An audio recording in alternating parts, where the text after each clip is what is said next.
Bonjour à tous les amis, on se retrouve aujourd'hui pour une nouvelle vidéo. C'est plus un devoir que je dois faire pour un devoir quoi. Bref, du coup je tenais à vous le partager en même temps puisque c'est un sujet quand même qui touche, on va dire, le monde d'aujourd'hui. Qui est, je vais faire court l'intro, je vais faire court l'intro parce que je dois pas faire une vidéo trop longue. Voilà, c'est les règles.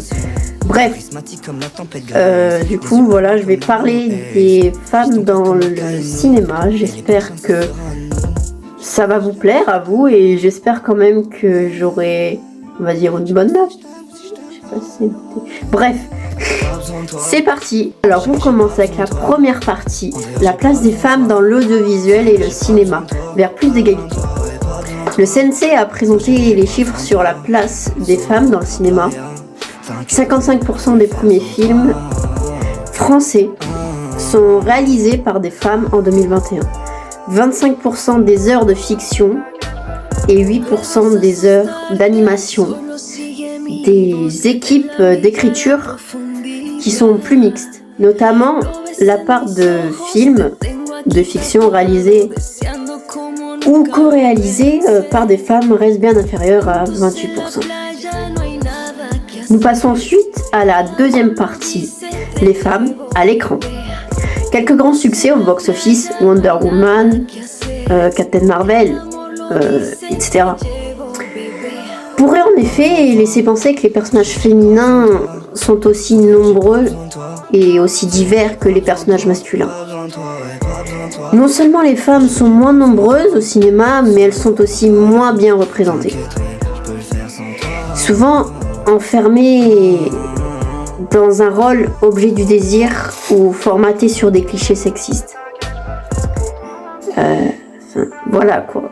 Vous avez compris, j'ai pas besoin que je vous explique plus, voilà, vous avez compris.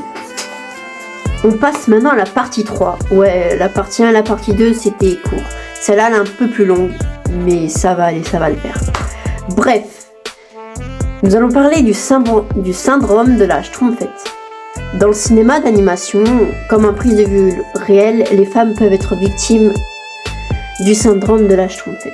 Alors, je vous explique ce que c'est. Le syndrome de la Schtroumpfette désigne un groupe d'amis masculins, accentué par une femme seule, définie de manière stéréotypée. Par exemple, dans les Tortues Ninja,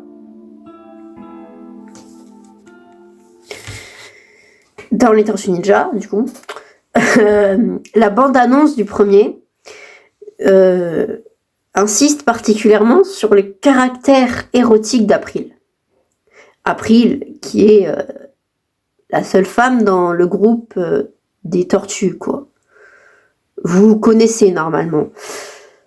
Sinon, allez voir Tortue Ninja, en fait, tout simplement. Voilà. Du coup, j'en étais. Ouais. Ça insiste particulièrement sur les caractères érotiques d'April, en la présentant comme l'objet du désir de tous ses alliés masculins. Voilà. Sa première interaction avec les tortues se traduit par l'expression du désir masculin. Dans les dialogues. Par exemple, quand une des tortues, je ne sais plus laquelle, c'est pas grave, dit « La bombe, j'ai chaud dans ma carapace ». Voilà, là on a bien, l'image, quoi. On a l'image. Et dans la mise en scène, en plongée suggérant une identification du spectateur avec la tortue en plaçant April comme l'objet du regard et du désir. D'autant plus que les expressions faciales et le maquillage de l'actrice accentuent l'érotisation quand même. Enfin, j'ai réussi à le dire. Pardon. Voilà. Bref. C'était la fin de cette troisième partie. On est à la troisième partie, oui. Bref. Du coup, passons à la quatrième partie. La quatrième et la dernière partie, c'est faire bouger les choses. Bien heureusement, les représentations évolue et les cinéastes s'interrogent de plus en plus sur les représentations qu'ils proposent. Des propositions pour une possible amélioration de la place de la femme dans le cinéma. Par exemple, que le film contienne au moins 2 femmes. Ou encore qui parlent ensemble. Que les femmes parlent ensemble, quoi. Ou alors, enfin, d'autres choses que d'un homme ou d'une relation amoureuse, quoi. C'est-à-dire, voilà, quoi, vous avez compris, que les femmes aient autre chose qu'un homme ou une relation amoureuse. Voilà, c'est l'amélioration, souhaitée, par, les cinéastes, quoi. Surtout les femmes qui râlent du coup, enfin qui râlent. On va pas dire qui râlent, mais plutôt qui manifestent. Mais après, c'est compréhensible. Voilà. Bref, c'est la fin de cette vidéo. J'espère que ça vous a plu.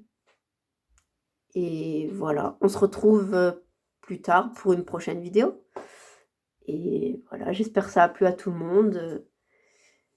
Bye!